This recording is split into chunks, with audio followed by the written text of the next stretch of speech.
Hello, everybody. It is Alec here, and we're back at it again with another episode of the Smashing Brands podcast. And today I am joined by, Jevon Wooden, I appreciate you, Alec, for having me on Smashing Brands, man. Excited for the conversation. yeah, me too. So, the first question I always like to ask people is, how do you spend your time on planet Earth? Man, that's a huge question, but me, Uh, I spend time looking to make an impact. And my impact is I look at how many people I can help unlock their power and their potential. Being a coach, being a speaker, being an author, I'm all about touching folks and helping them unlock their greatness.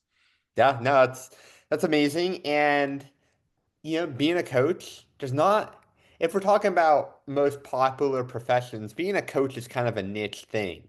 So I want to know, how did it all start for you? Like, what's been your entrepreneurial journey? Yeah, I mean, for me, I started this. I was deployed to Afghanistan, and I was like, oh, at the latter end of my army career, and I was looking for what else I could do that did not involve, spending my days in technology.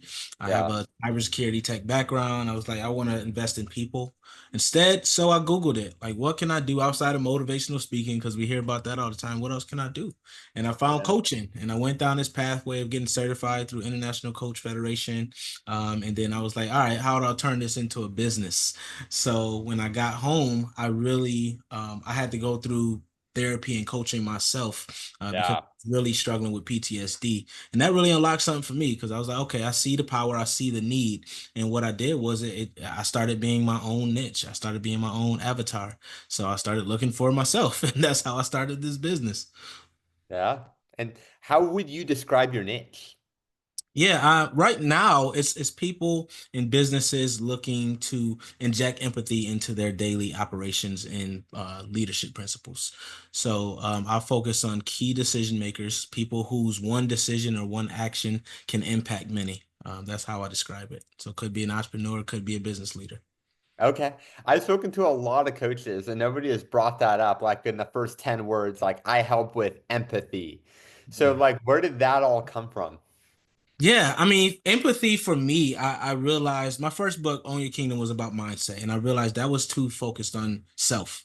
So I wanted to see what the connection between the two, like myself and others, was, and I found that empathy or that social relation is really the catalyst for success or failure for many. So that's when I started focusing on empathy because it falls into that social awareness quadrant when you talk about emotional intelligence. Yeah, yeah, 100%. So when you, I want to know, what was it kind of like growing up? Like what kind of family were you raised in, and how do you think that helped develop you into the person that you are today? Man, I grew up in Rochester, New York. At the time, which probably the third most impoverished city. I grew up, with my mom, and I was the middle child of five, but we Wow. were 5 years apart. But Single I mom? grew up, you said what? Single mom? Yeah, well, single in a sense, right? So I grew up in a polygamous household. So my mom was wife number two. So he had a Oh, wife on both sides of the city. She knew about the other wife, but I think yeah, when I talked to her, she had just got tired, right? She got tired of struggling and trying to figure it out on her own, and you know, uh, uh, going through these relationships where the men was just mistreating her and us. So she found somebody who's like, hey, I know your stuff. I know what you have, what you're bringing, mine, let's do this, right? So that's why I grew up yeah, in that relationship. And I had my mom. I love my mom, right? She gave everything she could to create opportunities when there were none. I got yeah, in some trouble, of course, trying to make a way out. So I would say I grew up and I learned a lot of lessons which shaped me. I ended up facing 7 years in prison when I was 17 years old. And I would say that was really the first inflection point when I saw the power of empathy. So my mom was my first visit. I was in there for a few months awaiting trial. And when she visited me, her and my big sister, my older sister Chandra, she told me she put the house up for me so she can get me a lawyer. That was the only capital we had. So, uh, wow, yeah, yeah. So when you think about that, I mean, my whole family, if anything went wrong, would have been homeless, right? So that was true empathy. It's like I didn't see my power or my value until she said that because I always thought value was monetary at that stage in my life. So that really opened my eyes, and by the grace of God, the lawyer, I mean not the lawyer, the judge had empathy too. The judge said they didn't see me like that person. They just saw me as a kid who was trying to figure out their own way, didn't see me as a violent person, didn't see me as someone who was going to be a threat to society. So the judge was like, "Hey, I'm gonna give you one last shot. You screw it up, you're doing that time and some." So I never screwed up again from the legal perspective. Uh, And that really was the catalyst for me becoming who you see today. I ended up joining the military, graduated high school, and did what I needed to do to serve in a different way because I found my power while I was sitting in that cell. And my power was more so tied to the way I care, the way I invest in people and my mind. yeah. I was smart. So that's how I grew up, right? I grew up knowing that I needed to do more, but out of little, right? We didn't have much, so more with less. I learned that. How long were you in a cell for? So I was there for I think it was probably like 2.5 months, 2.5, almost three. And that was when you were 17? That was when I was 17. Yep. So you're facing 7 years, have to pay a lawyer, and your mom puts a house up for sale to pay for the lawyer. Yeah. So she put Yeah. put the house up to get. Wow. Yeah. Yeah, man. It was Hell of a deep. story. Yeah. What do you think is like looking back? How old are you now? I'm 39, about to be 40 this year. That's crazy. Yeah. What do you feel like? I'm gonna ask you a really interesting question. What do you think has been the biggest lesson that you've learned from your mom over, or that you've realized from your mom just over the last 5 years? But it could have been something that happened way before. Man, she's taught me so many lessons, but the biggest lesson I've learned from my mom over the past 5 years, is the power of love, the Mm, power of care. A lot of people say love makes you do crazy things, but love, it's not about that, right? Because she showed it. She didn't do things out of, she wasn't impulsive with love. Like she was very intentional with it. yeah. I was gonna And, say and attachment. Attachment makes you do crazy things. yeah, right, Love and right. Yeah, attachment. yeah. Unhealthy attachment, right? But with her love, like she showed me like, there's a quote I love to requote, and it says a butterfly can't see its own wings. And she showed that love and it really unlocks something, even if she doesn't know you. Like if you Yeah, interact with my mother, it's just you feel it through her. She's that genuine, she's that authentic, she's that caring, where a stranger, she'll give her last and she'll do whatever she can to help. And that just showed me the power of that. Like, man, if we could all just learn a little bit from my mom about leading with love and not leading with judgment and these biases and all this other stuff, the world would be much better off. yeah, yeah. From the types of things that I've been reading recently, I've kind of realized that, a lot of what love is it's unconditional. Hmm. Is there such thing as conditional love? I don't know. But unconditional love is really like this act of doing something just to help, just to be of service, Right. right? And I feel like a lot of what interrupts love is self-centeredness. And if none of us were self-centered in any way, I feel like love would be the default. What do you think? Yeah, I feel like, that could be one of the reasons why love is interrupted, but also pain. When Yeah, you continue to love and that love and that trust is broken, it's hard to continue to do it over and over again without feeling stupid at some point. Um, yeah, but we've seen examples of love exuded no matter what through great leaders like Martin Luther King and Mahatma Gandhi and all these folks, who really put love above all. Uh, and, yeah, and I feel like it's easier said than done because especially today because we see so much negativity. We got social media all over the place. We got comparison, which is the thief of joy, popping up in front of us constantly. Um, yeah, so, so we really have to be cognizant of that. And that's where that whole emotional intelligence piece comes in. It's like getting to know self, getting to know your tendencies, your behavioral patterns, what your triggers are, all these things. So you can kind of filter all that you do through that lens of knowing self so that you can be better version when you show up for others. yeah. No, I love that answer. So you're almost turning 30, I mean 40. Yes. Think about, some of the mental blocks that you had at 30? What have been like the key ones that you feel like you've overcome coming into 40? I mean, a lot for me, a lot of the mental blocks I had was overcoming like traumas, right? Mm, And yeah. being willing to confront those traumas, being willing to say, "Hey, I need work. I got work to do on myself," and looking at how it showed up in my life, in my relationships, and that's what it was. And I learned a lot from that because I lost, good relationships. I had to let go of people who weren't good, and I that self-sabotage, right? You talked about before. I found that I was just like working against it, but in an Mhm. unhealthy way. So like learning self was the first thing, were the first step. And then the other step was getting help, being willing to say, hey, I'm not okay. And hey, I need your support on this. Because I had never asked about that before. Yeah, so for anybody that's trying to work through trauma, whether it's with a lowercase t or a capital T, Yeah. what advice, what advice would you give them? Yeah, I mean the first thing is the acknowledgement. Like really, when you talk about trauma, like you said, it could show up in different ways. Like, you could have had somebody yell at you when you're younger and impacted you all the way up to you could have seen some traumatic event or gone through something traumatic. So one is don't compare your trauma. That's the first Uh, thing, right? Don't compare it. The second thing is acknowledge it and then realize how it's showing up for you in your life, how it's impacting you now currently, because trauma really is that living in that point in time and not being there to get out of it, right? So it continues to manifest. The third thing is asking yourself, what can I do about it? When some things we can control, some things we cannot. And what I learned from going through PTSD and depression and everything is you got to ask, like, what is possible for me in this moment? Because most of the times, there's a lot of things we cannot control. Can't go in the past and change whatever happened. So we have to be able to move forward and get that support, whether it's professionally or you have that circle or the sphere of trust that you have where you can talk to someone about it. But you have to do something. You can't stay there in inaction. yeah. So what do you feel like, based on all the things that you've overcome, all the personal growth you've experienced, what are the things that you feel like you're still trying to work on right now, or some things in your life that you wish could be improved? Oh man, where do I start now?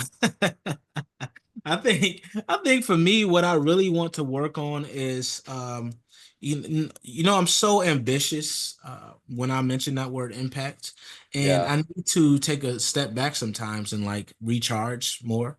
I need to take a step back and like be more because oftentimes I sit down to relax and like my mind is going a mile a minute. So I got to learn that, retap into that mindfulness. It's called a practice for a reason because it's tough, right? And then you just do the best you can each day. So that's where I would say I need to focus. Yeah, would you say you have a life outside of work much? Yeah, yeah, absolutely. I have a beautiful wife and daughter. I spend a lot of time with them. I have my Yeah. dog Hachi, who I love just going on walks with and stuff. Love fitness, so I love to work out, love to hike and spend time in nature when my body allows. And I love to travel. Culture, experiencing different cultures and immersing myself. It's probably my favorite thing to do, right? Talking to people from different backgrounds, different languages, and especially through food. Yeah, absolutely. So for someone like me that hasn't traveled much internationally, what do you think are like the top three places to go?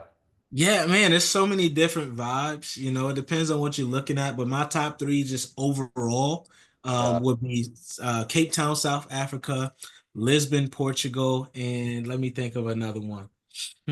I would probably Curacao. I love the vibe in Curacao. It's real chill and laid back. The people are very friendly, and it's just a nice place to just recharge.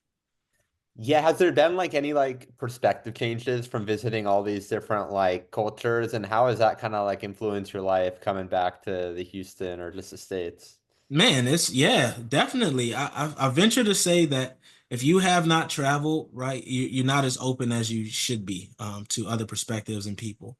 So travel has changed my perspective tremendously, and not from a standpoint of, oh, I live in America, I'm happy to be there, but from the standpoint of, everyone is great. I've seen people who are really living in poverty from America standards, but to them, they're as happy as can be Yeah. because they realize what they do have. And then I've seen the other side where it's like, what's possible. Like when you go to another country, you're looking at these great condos and these fortress like mansion looking things, but here you don't see that as much. And when you see it, it's probably 10 million plus, right? Especially in California. So Yeah, so you think about the possibilities, and then you see how people treat one another, like the definition of how family changes in different places, how friendship changes in different places, and it just opens your eyes. Some countries you see men, they're holding hands and they're happy and all that stuff. In America, we look at that differently, right? So it's like we need to be more open, and travel allows you to do that. for sure. Has there been anybody along your journey while traveling that like you'll always remember based on either what they did or what they said or what they taught you in another country? Man, let me think about that one for a minute. Someone who said or did something in another country that changed. Yeah. I would say that when I was in my MBA program at the University of Maryland, that was the first time I went to South Africa, and we went to a business school out that way. And Hmm. just the way that those guys, I still talk to them today. They took me under their wing, me and my classmates. They was like, "Hey, let's take you out. Let's show you around. Let us get you some good food." And they meant it, right? They Yeah. wouldn't allow us to pay for anything. They drove us around. They took time out of their own days. They all had families, right? But they told their family, and the family was so receptive to it. It's like what? Like, that showed me what true hospitality and genuine care really means. Just because you were visiting, right? Yeah, just because I was a visitor, they said we want to make you feel at home, right? This is now your home, right? And we are your Yeah. friends. So that was big. That was big for me. No, yeah, I love that. Steering the conversation more a little towards work, I mean, who have you found the most fulfillment in working with over, let's say the last 5 years? Like, because people start, how long have you been a coach? Since 2017.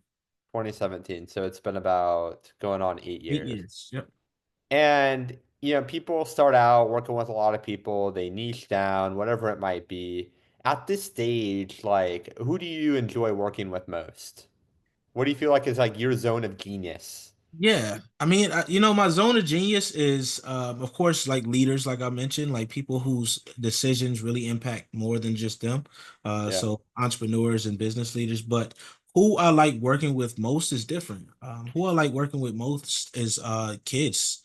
I love to give back by coaching children, who are our future leaders, right? So when I talk to them and I hear them, so many of them really don't believe what's possible, because I focus on at hope youth, kids who are growing up in poverty, kids who are growing up with their parents, either deceased or, on drugs or in prison or something like that. And when I talk to them, like just seeing how much an investment from someone who looks like them means for them, Hmm.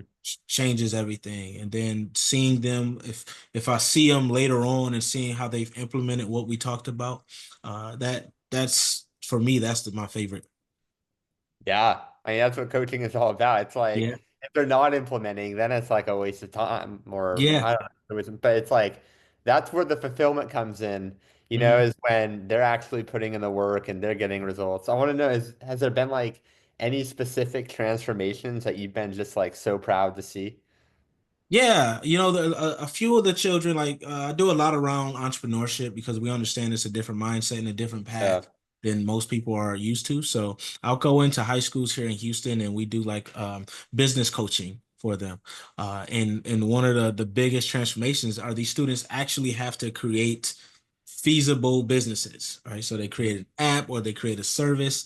And the biggest transformation is seeing them, a year or two later how they've taken that and really continued to run with it. Like it's just tremendous when you see and give them opportunities, and really invest in them.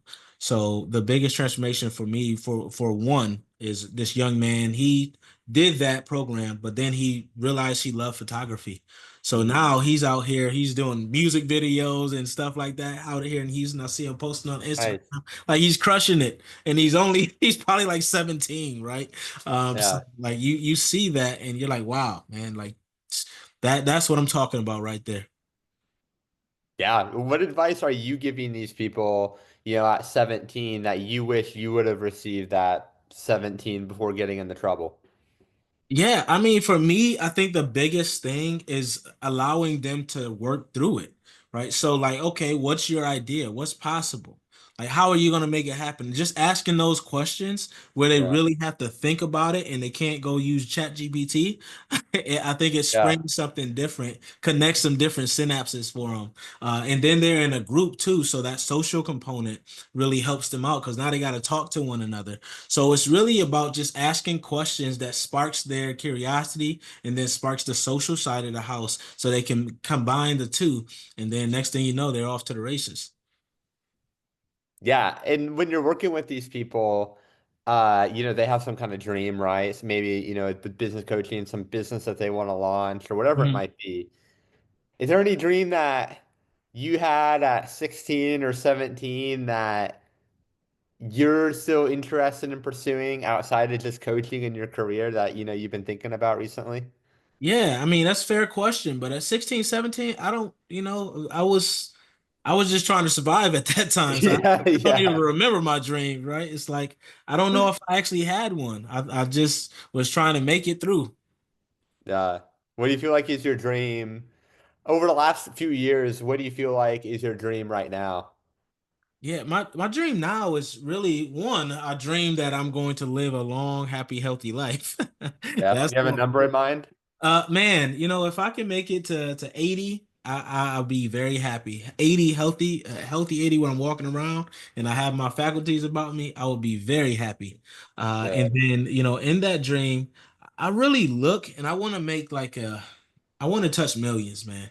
Hmm. That's my dream. I want to touch millions in a genuine space, not just for the monetary aspect of it, but in a genuine space. I want to touch people worldwide. Kind of like if you look at like a Les Brown or a Lisa Nichols, their impact that they've made, where they use their voice for a purpose. That's what I see myself doing. That's the dream. Yeah, absolutely. I love that. And what have you been doing right now to grow your influence in your business? I know you're speaking, all that kind of stuff. Talk more about that. Yeah, yeah, I speak constantly. That's one of my loves is just to, speak, do workshop facilitation and stuff like that. But my new baby is I just wrote a book called From Functional to Phenomenal, Hmm. The Entrepreneur's Guide to Transforming Your Leadership in Business. So that's another way I'm really putting my thoughts out there, because I know that a lot of business owners are struggling, especially the service-based industry, service-based business owners. So I wrote this book from my experiences because I've tried ads and I've tried, the get rich quick stuff and all that stuff. But what I realized is it's really about connection and relationships. Uh, Yeah. so yeah, that's my new thing that I'm working on and just, getting that out there and, as much as I can. What are the few main takeaways from that book? Yeah, the one is like don't try to be anyone else. That's one of the big takeaways. Like we see the people on IG talking about what worked for them, how they made 1 million doing X thing and all that. Yeah. It's not going to work for you. It's not Yeah. going to work for you because that's not your Yeah. journey. That's not your ministry. So Yeah. that's be yourself. Two is you really don't have to reinvent the wheel. Like a lot of us are like, oh, I got to do this, this different thing, but implementation is different for everyone. So if you can Yeah. perfect and master the craft that you really want to operate, like you said, in your zone of genius in, then you're on to something. And then the third thing is like, don't go all in all at once, right? Test, and test some more. And don't be afraid to reinvent and pivot as needed. Yeah. No, those are all great. And yeah, something that stood out is just like, yeah, everybody's on their own path. Like even in Yeah. my own journey, like I've tried copying other people's business models and this and that because that works so well. Yeah. And just like this, when things don't feel right, there's friction. So I think that's especially on social media, everybody's trying to preach their way. Like they Yep. made a bunch of money, you have to do this thing, and follow these steps.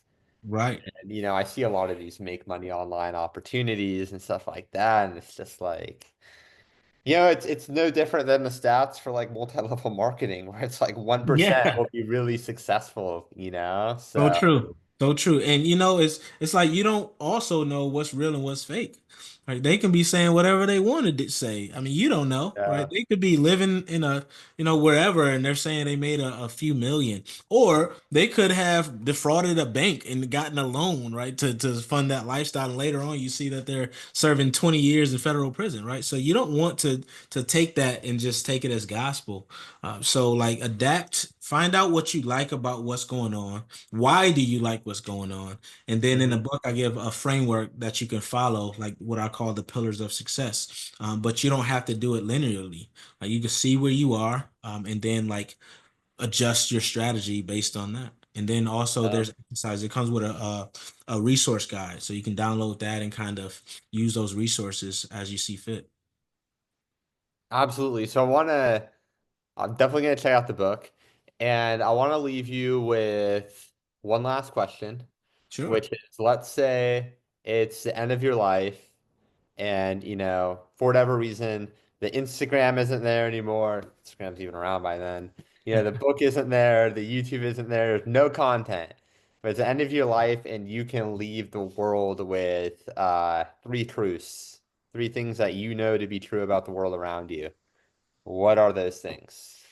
So one is relationships will always win.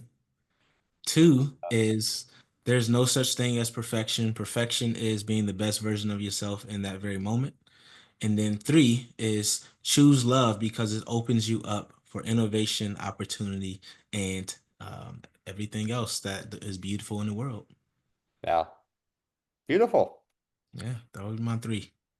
That's a Well, great question, by the way. yeah, yeah, thanks. I took it from Lewis House. Yeah, okay. School of greatness, huh? Yeah, yeah. I think he frames it a little bit differently, but yeah, it's just like that's a really good way to just think about like what really does matter most. Absolutely. So, but it's one thing to say it, and it's another thing to like always constantly needed to be reminded of it, you Yeah. know? Yeah. So, are there any, I actually want to ask you one more question. Are there any practices that you do every day that help instill this positive, proactive mindset? Oh, for sure, man. As I think I mentioned it earlier, but you don't just get rid of PTSD and depression, like it pops up on you seemingly out of nowhere. So Yeah. for me, I do a gratitude practice first.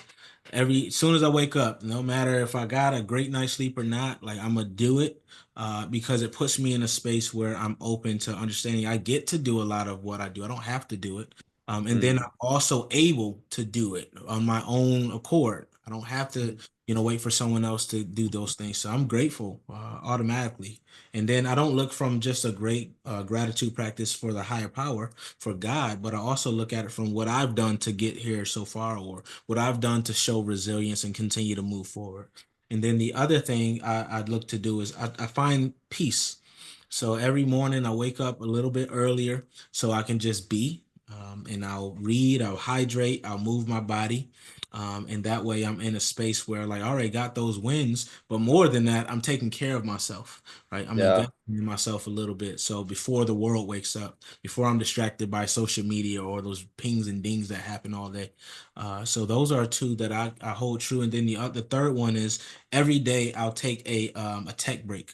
So I'll take 30 minutes just to not have any tech. I could be reading a book, I could go for a walk, whatever it is, but no tech for that 30 minutes. And that kind of resets me so I can process what's going on and kind of dissect and digest and then download. Yeah. I Yeah. love that. Those are all great answers. Yeah. Well, Javon, where can the people find you? Man, you can find me at my website, JevonWooden.com, JevonWooden.com, or you can check me out on LinkedIn. Just search my name and you'll see a light bulb next to me. Connect with me. Sweet. All right. Well, thank you so much for being on the show. Yeah, appreciate you, Alec, man. Thanks for having me.